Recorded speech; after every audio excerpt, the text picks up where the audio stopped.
लाखिबदगी एकोइना मथंगदा एकोइगी कुरंग नोयनीना असामीस इंथौदा मयु पालखिबसे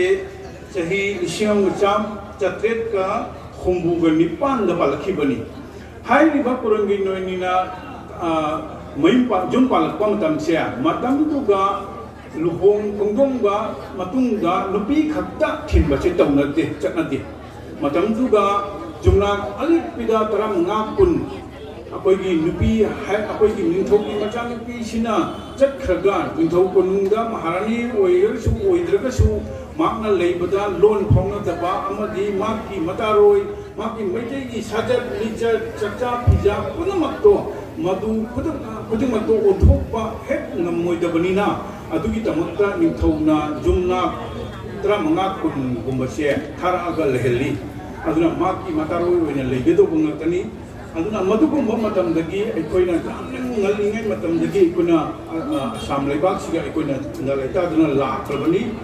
adugi matungda amukamu aikoigi Hindu Parba na aikoigi Hindu Parba na jum palakibasi lisingam janipan ga anida palakibani kasari ningthogda aduna aina hajaningi bo wafamdi aikoigi aduna maram oiraga aikoigi marakta awana landarakpa natraga takhaudagi China na landarakpa se aikoina aikoigi chenpham se masi nongchuk thonglomda akoi cheli chen masina aikoi nongchuk thongga mari leinadaba jadabadagi aikoigi ningthogi macha ningthogi singsina magi macha ningon se kasari gumba natraga Assamese gumbada thajaraga mari amakak jam jaba ma purakaga magi chathok chasin jaba tengbang loba jaba adugumba akoigi saidang pham loba jaba adugumba potsak amakak moina janganna sagat ami madamduba aduna masiga lamingi ba potsak amana gari tawke da chehitare kundak ba lakre akoigi ilising chanipan kunga tarampam ilising chanipan tarama pandagina kuntarupokse chehitare kundakna leikre masiga aikoigi ningthau macha singna kasargi barak tampak haina akoi khangariba mafam singsiga aikoigi marjit chaurjit adu gambir singhona akoi makoi ahumse manipur de lakragasu makoi ahumse punna leite basigi maram mama ningthau macha gi ningtamma pamba akoigi independently leiba pambagi wakalol namsu leiba duna maram orga aikoigi marjit sina aikoigi hala kandida aduga chauditna aikoigi sunai par haina teirom pamsiga adu gambir singna aikoigi kenoda aikoigi badarpurta asumai tongna legi badagi adumai tongna leire lerga chahi tare si hek lakwa hobadagina hana leijaramba kasargi ningmajai macha mayam siga akoigi thang matamduga British na thang meitei si thang tambajaramte thang pai bajaramte aduna aikoina ai isamaksu akoina angang oingeda akoi nungdang da thang tambe se akoi chei pairaga lichei pairaga tammi aduna ayu mungdin da bawda tamnaramde maduna maram oiraga aikoigi jam section na ningthongmacha singshina hairiba marak tampak sigagi tambirakpa magi ahiba oja sing mayam sina mai da tamakpa singse masigagi supmatagi Manipur lebi changa khaktang semgatlaga Manipur da awa tanthokani ana chahi tare chupna ning moi makoina pan leigraba awa do akoigi haiba changa siga Manipur da chingya loya da tadna akoigi meti macha sin lotna leiba mayam siga ibo khongna laga aduga awa tanthokani ana akoina masi tanthokna akoi aduki mati ngi puren nanna chakaga akoina tanthokure aduga masiga laiba question di hairiba ningthau macha ahummakse lan dawba chatkhraga Manipur da chatkhraga amuk hanna kasarse mai bolakhidia aduga aina chahi tare chupna leirammiba kasar lamdamdo barak tampakto karam maina palige aigi isai nau sindu karam mai leirige hagabo jengdabaki mong bakto masise aduna maram oiraga kari tauri ningthaugi lowsa haina Lakhipur siga chauro mapa myam ama leirammi hairibu singse ningthauna jengdabadagi jengdabana maram oiraga matam sangna tax thidra British ta tax thidra aduna British na tax thidra maram oiraga seize tawsallaga masi auction lauge adugi auction laugiba lamsingdo masi Lakhipur gi labuk singse ayamna akoi patalen oidabni ai isamakna leiriba jumpham ai isamana chariba lofam masi se akoi patalen natiam masi ningthogi lecchado akoigi paisa paiba akoigi akoi side leiriba Bengali singna zamindari Singh lump से option the लहोरगा मोय ममिंग the लेगिबदो हजि बौद दुम लेगि अदुना निंथौ सिंसिना जेंबिदबगी वाफम असिसे निंगमदब ma'am दो आई मणिपुर चलगा हे खुंगुक जबनी अदुना असिगी Tourane सिगी असवाई Mopa सिगी हेक लानबगा कोई निंथेम पुखरी आना लखीपुर बाजार मनाक लेलिसे मसि मयाम ना दम ता हाइना द्रला आपोनेबा निंथौगी खोंगी लामी मयाम ना तौहनबनी अदुना निंथेम पुखी थोलिमी हाइना अदुबु निंथेम पुखी सिगी डॉक्यूमेंट लेते अखोइना निंथेम पुखी अखोइना लौसन सि तौदा डॉक्यूमेंट लेते करम चहीदा तौरम मनसो अखोइ चपचाबी खंग्रे चे चांग समुत लेतबनिना अखोइ के तौगिदे अदुना मधुगुम लबा पोषक मयाम अमा कसार लई अइना ngasi अखोइ मणिपुर दगी लेंबी लेबी अखोइगी सकनाय लेंबी अखोइगी चन बिंदा दा आई मसिली न तहन जनिंग बगी ता आई हाइजबनी नाम नापी गनी ngasi ग मरी थोजोकना लेनद्रगसु असिना मणिपुर नसु कसारबु जेंबदा अखोइगी जामने इगी मरी ओइबा तमने नुंसीबगी नकनब मरी मखक ताम चेपा मखक थंबम चंगी मरमदी अखोइगी कसार लेरिबा सिंगी मोनोरोमा की वथोक्ता मोनोरोमा की मिसी से अखोइना मतमदुगा अखोइगी केनोदा टीवी दा दूरदर्शन दा करीदा थोलप मतमदा कसार की इमा इबेन सिंग मसिंग चिंगमदना ममितिक मपितार कपि मोनोरोमा मसक खंद्रगा सु कपि ngasi मणिपुर दा थेंगरिबा लान से लान की अखोइना सिगल फोटो थेचरी बचिनी नदि लान की मसिगी लान दा अखोइगी मई चाइबा हालिबा फिबम अदुगुम मौम मयाम से उबदा कसार की इमाई बेन सिंगना मपी से मी लिसिंग कया न मपी तादना कपी बनी अदुना मरम ओइरगनी ngasi अखोइना अखोइ कसार की मना पाइबी मयाम क्लब की मयाम सिना मणिपुर दा मतेंग पांगदब जाते अखोइना नुमई पाइना मतेंग पांगद्रगसु अखोइ फिजिकली चटलगा मतेंग पांगद्रगसु अखोइगी पैसा ता ओरगसु पोचै ता ओरगसु पांगदबनी हाइना असि मोरल सपोर्ट तौरिबनी अदुगी तमक्तने अखोइना का मयामगी मतेंग पिबिरपदुना मरम ओइरगा अखोइना मणिपुर चटलगा चिंजा लोया लोजिंग लोया दा तौरिबा अखोइगी बेंकार साटना लेरिबा मफम सिंगा अखोइना चटलगा पोचै गा जेन नगदरमिदो मधु अदुगिदो अखोइगी मदिगी हाइबा अखोइगी इगी मरी ओइबा नुसिबदो मधुगी तमक्तने अखोइना चचरिबसे अदुना मसिगा कामम जम नुंगाइतबा वारी लेगे दा आई हानसु लिजा हानसु अमु लिजा ग्रबनी अखोइगी हौगिबा अखोइगी खामेन लोकता लेगिदबा मापन सिना हाइरिबा मापन सिगा जाउरिबा अखोइगी इचासिंगसे मखोइना हाइरकपदगी अखोइगी कलेक्सिंगा फोन तौरना हाइरकपदगी मखोइ चिंगा अखोइ लांथेंनबदा अखोइ सेंदन तोंगना चपसि याम खुदोंग चाते अदुना मसि अखोइगी दमक्ता अखोइगी केनोसे हंटिंग बुट खरा लेबिरा उ हाइबसे मसिगी फोन हेक फंगबन निमिसिगी नुंगदांसिगी मथंग निमिता अयु अंगनबदा अखोइ अहुम चलगा सिल्टर चलगा अखोइ लेजबनी अखोइना पीस कुंफुरोम लेबनी अदु लेरगा अखोइसे अखोइ मदुगी लेबसिगी नोंगालगा अखोइसे दिल्ली दा तौरगा अखोइ गाड़ी थारमे गाड़ी दा थागिबा सिगी मथंग निमितने अखोइ इम्फाल चबसे अखोइने इम्फाल चलगा निमि हुमनिरो मतुंगदा इम्फाल दा हंजिकी हेंटिंग बोचे थुंगरगा अखोइना हांगदोक्तना जेंगगा मसिगी हाइरिबसे अखोइना हांगदोक्तना जेंगबसिगी निमिसिगी नोंगालगा अखोइ खामेन लोकता पीबा चतोइनी इचासिंग सिगी मफमदुगा पी चतोइनी अदुगा अखोइना हंटिंग बुचे बोरादगी हांगदोक्पन निमिसिगी नोंगांसिगनी मोय मापन सिरिसे अखोइना पुजरिबा हंटिंग बुचे हाइरिबा इचासिंग डिमांड तौरिबा इचासिंगना उपनन केजब अदुकी मति नुंगाइतबा पावी अदुना अइना अखोइगी केनोदा कुंबीरोंदा चटपा मतमदा अखोइगी केनो अखोइगी वॉलंटरी सिंगसे मोइगी केम्पटुगा लाउ हाय अखोइसे अखोइ जामना मोइदा जामना मथौ ताबा पोचै सिंग अखोइना soupy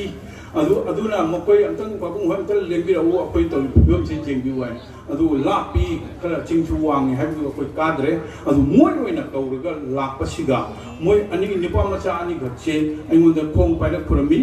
adu aina ngako noi aduna jade khutchok na ba katana jade leng konaraga noida wahi am tang ai hajaningi aina ai leng koinaraga hai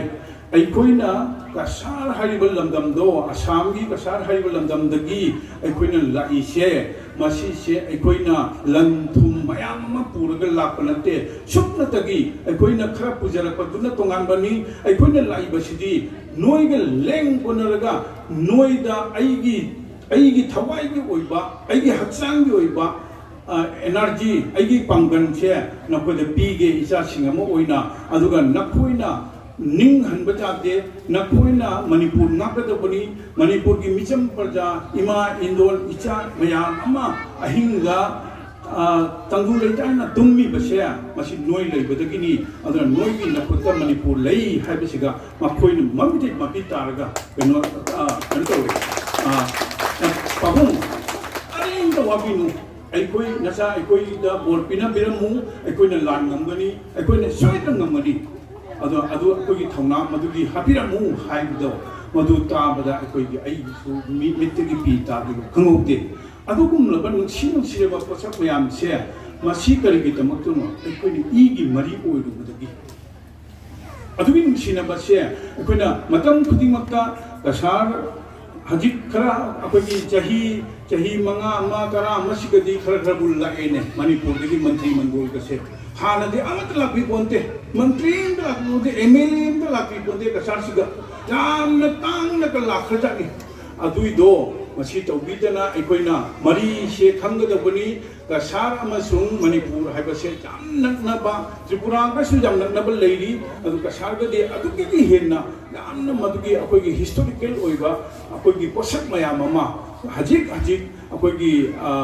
mafam da leiriba adugumba kaw ngam laroi da adugumba posak mayam ama leiriba se masigi mari phajan ba machangi aduga manipur da leiriba chinau singa ai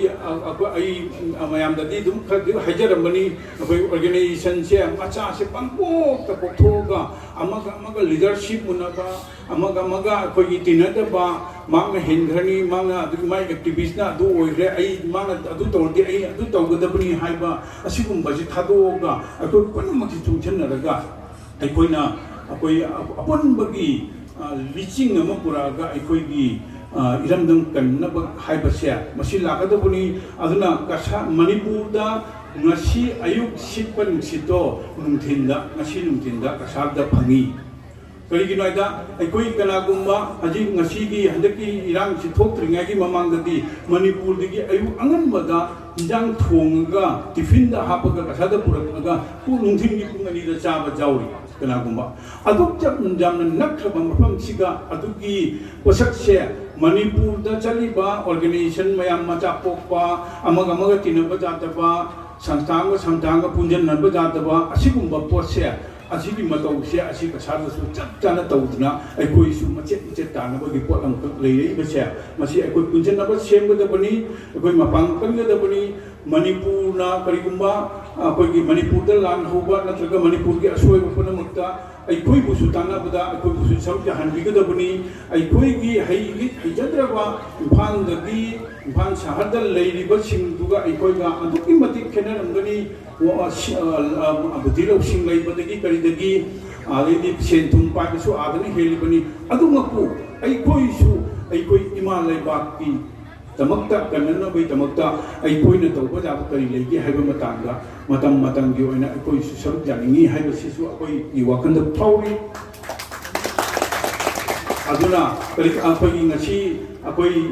isan binana asigumlaba chillaba ngasigi numisidi manipur da laikai kudingi 13 August ki thoram pangthokna adidi manipur ki phongphong sagna masigi imai ben singna club ta karida meeting leiba mayam dugi marakta ngasi aikoina haijeru budagi asiga lembi rakna ngasi timbili ba mayam sigi mit mai pangba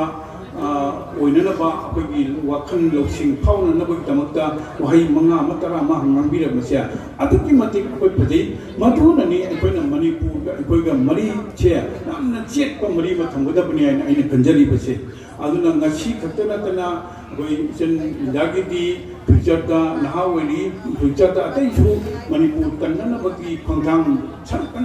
ꯀꯟꯅ ꯆꯪꯁꯤꯟꯒꯗꯧꯕꯅꯤꯅ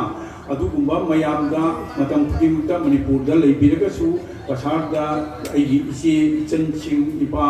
ꯁꯛꯂꯕ ꯑꯍꯜ ꯂꯃꯟ ꯃꯌꯥꯝ ꯑꯃ ꯂꯩꯍꯧꯔꯤ ꯍꯥꯏꯕꯁꯤꯃ ꯃꯁꯤ ꯀꯥꯎꯕꯤꯗꯅꯕ ꯍꯥꯏꯕ ꯑꯩꯈꯣꯏ ꯃꯌꯥꯝꯒꯤ ꯃꯒꯤ ꯃꯍꯨꯠ ꯁꯤꯟꯖꯔꯒ ꯑꯩꯅ ꯑꯃꯨꯛ ꯃꯁꯤ ꯍꯟꯅ ꯍꯥꯏꯖꯔꯤ ꯑꯗꯨꯅ ꯑꯩꯈꯣꯏ ꯄꯨꯟꯅ ꯑꯩꯈꯣꯏ ꯆꯠꯃꯤꯟꯅꯁꯤ ꯑꯗꯨꯒ ꯑꯩꯈꯣꯏꯒꯤ ꯍꯥꯏꯔꯤꯕ ꯀꯩꯅꯣꯒꯤ ꯃꯅꯤꯄꯨꯔꯒꯤ ꯍꯧꯖꯤꯛꯀꯤ ꯏꯆꯟꯅ ꯂꯤꯕꯤꯈꯤꯕ ꯑꯗꯨꯒꯨꯝꯂꯕ ꯄ꯭ꯔꯣꯕ꯭ꯂꯦꯝ ꯂꯩꯔꯤꯕ ꯃꯌꯥꯝ ꯑꯁꯦ ꯃꯁꯤ ꯄꯨꯝꯅꯃꯛꯁꯦ ꯑꯩꯈꯣꯏ ꯊꯦꯡꯅꯕꯗ ꯑꯩꯈꯣꯏ ꯁꯔꯨꯛ ꯌꯥꯃꯤꯟꯅꯁꯤ ꯑꯗꯣ ꯑꯩꯈꯣꯏꯅꯁꯨ ꯁꯣꯏꯗꯅ ꯌꯥꯖꯒꯅꯤ ꯍꯥꯏꯕ ꯑꯃ ꯑꯩ ꯊꯝꯖꯔꯤ ꯑꯗꯨꯒꯤꯁꯨ ꯃꯔꯛꯇ ꯑꯩꯈꯣꯏꯅ ꯑꯃꯨꯛ ꯂꯥꯏꯕꯛ ꯊꯤꯔꯤꯕꯗꯤ ꯌꯦꯡꯉꯨ ꯍꯟꯗꯛꯇ ꯃꯄꯥꯟ ꯃꯅꯤꯄꯨꯔꯗ ꯃꯅꯤꯄꯨꯔꯒꯤ ꯋꯥꯡꯃꯗ ꯃꯩꯇꯩ ꯃꯆꯥꯅ ꯀꯔꯤꯒꯨꯝꯕ MLA ꯑꯃ ꯑꯣꯏꯕ ꯉꯝꯕꯒꯤ ꯁꯛꯇꯤ ꯂꯩꯔꯦ ꯍꯥꯏꯕ ꯇꯥꯔꯒꯗꯤ ꯀꯗꯥꯏꯗꯅꯣ ꯍꯥꯏꯕꯗ ꯂꯈꯤꯄꯨꯔ ꯍꯥꯏꯅ ꯈꯪꯅꯔꯝꯃꯤ ꯑꯗꯨ ꯍꯥꯏꯔꯤꯕ ꯂꯈꯤꯄꯨꯔꯁꯦ ꯃꯁꯤ ꯑꯁꯥꯝꯒꯤ ꯂꯩꯔꯤꯕ ꯄꯣꯄꯨꯂꯦꯁꯟꯁꯤꯒ ꯈ꯭ꯋꯥꯏꯗꯒꯤ ꯌꯥꯝꯕꯁꯦ ꯕꯔꯥꯛ ꯇꯝꯄꯥꯛꯇꯅꯤ ꯕꯔꯥꯛ ꯇꯝꯄꯥꯛꯀꯤ ꯈ꯭ꯋꯥꯏꯗꯒꯤ ꯌꯥꯝꯃꯤꯕꯁꯤꯅ ꯑꯃꯨꯛ ꯑꯁꯤꯗ ꯑꯩꯈꯣꯏ ꯃꯩꯇꯩ 5-6 MLAꯒ ꯀꯥꯖꯗꯨꯅ ꯑꯗꯩ MP ꯐꯥꯎꯗ ꯀꯥꯗꯅꯒ ꯑꯩꯈꯣꯏꯒꯤ ꯑꯗꯨꯃꯥꯏꯅ ꯇꯧꯅ ꯑꯩꯈꯣꯏ ꯂꯥꯛꯆꯈꯤꯕꯗꯣ ꯑꯩꯈꯣꯏ ꯆꯍꯤ ꯀꯨꯏꯅ ꯆꯍꯤ 35ꯒꯤ ꯃꯊꯛꯇ ꯑꯩꯈꯣꯏ MLA ꯀꯥꯕ ꯉꯝꯃꯛꯈꯤꯗ꯭ꯔꯦ ꯑꯩꯈꯣꯏꯒꯤ ꯍꯩꯁꯤꯡꯕ ꯋꯥꯠꯄꯗꯒꯤꯔ ꯅꯠꯇ꯭ꯔꯒ ꯁꯦꯟ ꯊꯨꯝ ꯄꯥꯏꯗꯕꯗꯒꯤꯔ ꯅꯠꯇ꯭ꯔꯒ ꯀꯔꯤꯒꯨꯝꯕ ꯑꯩꯈꯣꯏꯒꯤ ꯄꯣꯂꯤꯁꯤ ꯄ꯭ꯔꯣꯒ꯭ꯔꯥꯝꯗ ꯃꯤꯇꯣꯞꯅ ꯍꯦꯟꯅ ꯈꯨꯃꯥꯡ ꯆꯥꯎꯁꯤꯟꯕꯗꯒꯤꯔ ꯍꯥꯏꯕ ꯑꯃ ꯂꯩꯔꯝꯕꯗꯣ ꯑꯗꯨꯁꯨ ꯑꯃꯨꯛ ꯑꯩꯈꯣꯏꯒꯤ ꯄꯨꯟꯁꯤ ꯆꯨꯞꯄꯁꯤꯒꯤ ꯑꯣꯏꯅ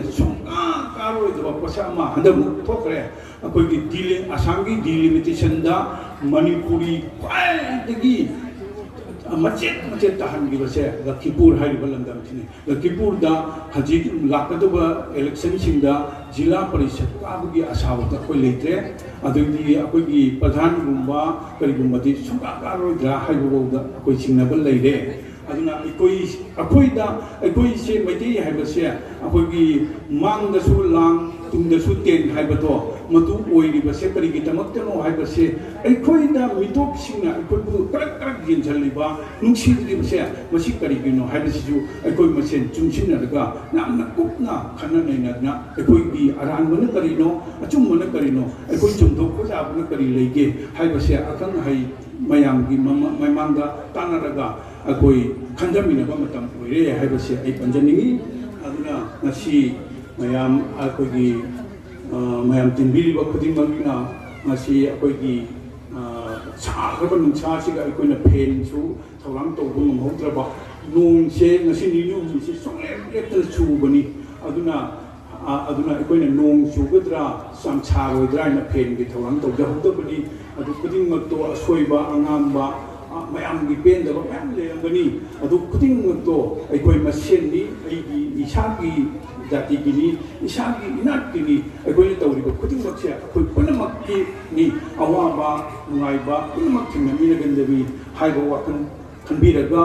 ꯑꯗꯨ ꯑꯩꯈꯣꯏ ꯁꯤꯟꯖ-ꯂꯥꯡꯖꯔꯤꯕ ꯑꯩꯈꯣꯏꯒꯤ ꯃꯥꯏꯀꯩꯗ ꯑꯋꯥꯠꯄ ꯂꯩꯕ ꯈꯨꯗꯤꯡꯃꯛ ꯉꯥꯛꯄꯤꯒꯅꯤ ꯍꯥꯏꯕ ꯋꯥꯍꯩ ꯈꯔꯁꯦ ꯊꯝꯖꯔꯒ ꯃꯇꯥꯡ ꯑꯁꯤꯗ ꯇꯦꯟꯁꯤꯟꯖꯔꯤ